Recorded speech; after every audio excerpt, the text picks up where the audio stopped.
Et salut tout le monde, c'est TheFlav793. Donc voilà où est-ce qu'on en était. Donc, je vais vous faire un petit tour. Donc voilà. Tac. Voilà ce qu'on voit. Voilà. Par contre, là,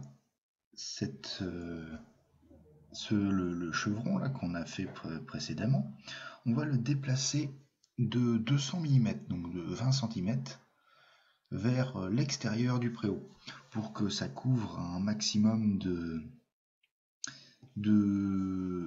enfin pour la pluie. Voilà. Donc c'est parti. Hop. Donc je reviens en normal, voilà, en cliquant sur A là, enfin bref. Donc voilà. Ce chevron, donc je prends un point. Voilà. Je vais faire déplacer dans le menu, donc déplacer.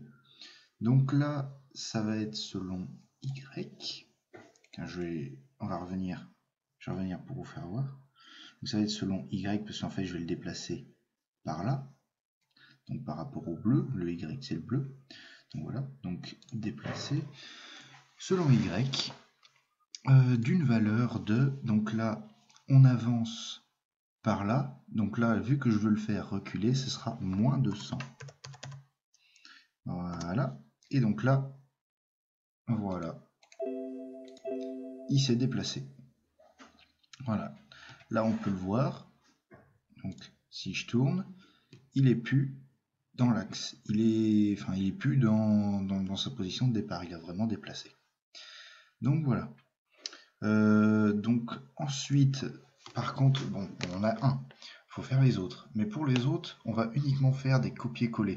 Donc je vous ferai voir quand on sera dans le Z tout à l'heure. Mais pour le moment, on va d'abord tracer on va d'abord faire les pannes. Donc pour cela, donc je sélectionne tout, hop, comme ça c'est plus rapide. Je fais plan 2D, donc dans Y, passant par un point. Et donc on va prendre celui-là. Voilà. Et donc là, on a ça.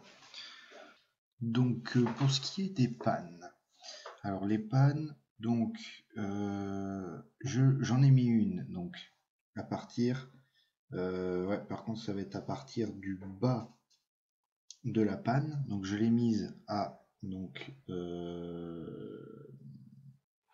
125 ici, 125 là, et 1525 ici. Donc voilà. Donc tout d'abord, on va tracer un trait de construction. Donc hop, ici. Donc voilà, parce que là, je vais prendre une distance de 150, pardon. 150, voilà. Toc, et là, voilà, là, c'est une distance donc par rapport à ce trait-là. Donc voilà, là, on a notre chambre de panne en fait. Donc voilà. Donc on revient. Ensuite, on va retracer un autre trait de construction. Donc là, par contre, on va prendre, c'est celui-là, qui va prendre la perpendiculaire, en fait. Donc là, on va se mettre ici, par rapport, donc on prend ce point-là, par rapport à cette ligne, et là, toc. Voilà. Donc après, on peut faire pareil de l'autre côté aussi. Donc, ce point-là, par rapport à là. Et voilà. Donc voilà. Ensuite, donc ça par contre, c'est pas nos pannes, hein. Donc les pannes, donc voilà, excusez-moi, mais je reviens toujours au début. Donc sont à 125. 125 de ce trait-là. Voilà. Là, il y aura une panne. Et là, il y aura une panne. De ce côté-là. De ce côté-là. Et de ce côté-là. Voilà.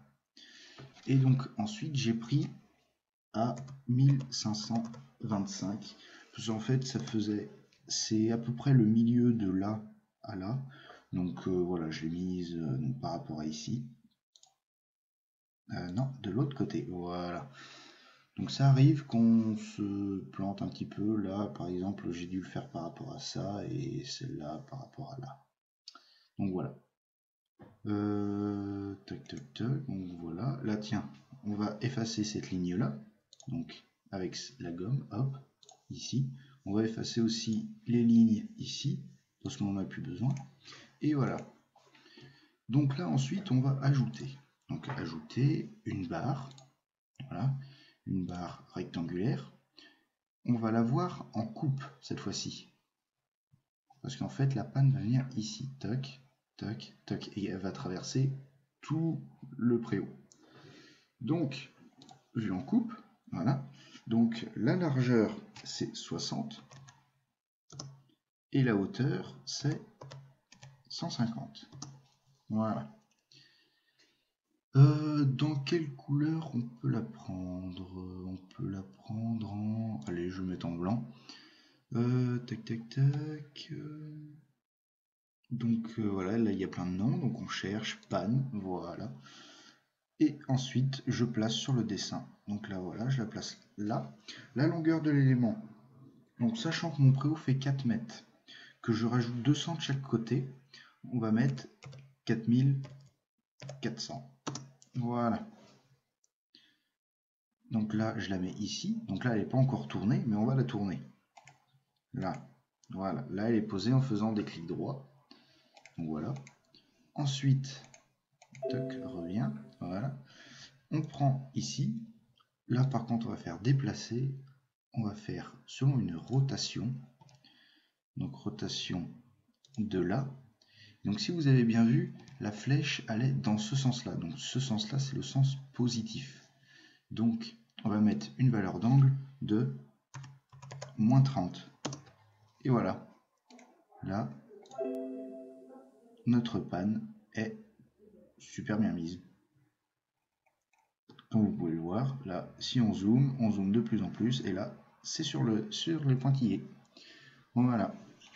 Donc voilà, maintenant il ne reste plus qu'à déplacer. Donc, tac, non, copier, pardon. Donc là, copier jusqu'au point. Donc là, ici, voilà.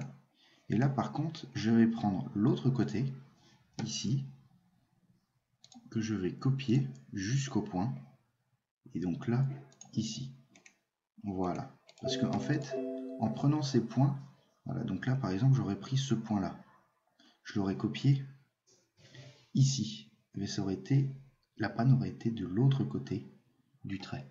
Voilà. Là, c'est comme si j'aurais pris le point ici, que j'aurais copié là, mais ça veut dire que ma panne aurait été là, donc ça aurait été vraiment pas bon. Donc voilà, là maintenant, on a nos pannes. Donc on fera les échantillons, donc ce qui tient les pannes après, donc ce qui est rectangulaire, comme ça, ce qui tient les pannes après. On va d'abord faire l'arbre à l'étrier. Donc pour l'arbre à l'étrier, pardon, c'est pareil. On va ajouter donc une barre rectangulaire. Là, on va la voir vue de face, parce que ce sera donc le côté, donc comme vous pouvez le voir avec l'œil où est mis, voilà. Donc vue de face. Donc la largeur, ça va être, alors attendez que je reprenne mes plans. Tac tac, c'est du 100, voilà, par 200. Voilà. Donc on va la mettre en... Allez, quelle couleur? On a déjà pris bleu et bleu clair. On n'a pas pris de gris, tiens. Allez hop, gris. Et on va prendre le nom de arbre à l'étrier. Voilà. Et donc là, on prend ce point-là. Et ce point-là. Et là, on la met dans ce sens-là. Voilà. Et donc là, on n'a plus que... Oups là. Reviens là. C'est bon. Donc là, on n'a plus qu'à couper. Donc je prends ce point-là. Je fais C pour couper. Et là, par rapport à cette ligne-là. Ensuite, je prends ici. Je fais C pour couper par rapport à cette ligne-là. Et voilà, là, on a notre arbre à l'étrier. Donc, le temps est écoulé. Voilà, on va dire ça comme ça. Parce que j'essaie de faire donc 10 minutes à chaque fois, hein, comme je vous l'ai dit au précédent épisode. Donc pour le reste, on fera les liens. Donc là, on peut garder ça, donc, où on fera notre lien ici. Là, on fera un autre lien ici, donc à 45 degrés, pardon. Ici à 45 degrés aussi. Et là, par contre, on rajoutera un bois qui viendra ici pour justement supporter donc le poids de l'arbalétrier. Donc un peu comme un sabot en fait. Enfin, je vous ferai voir. C'est une muraillère, donc enfin, je vous ferai voir dans le prochain épisode. Allez, bisous!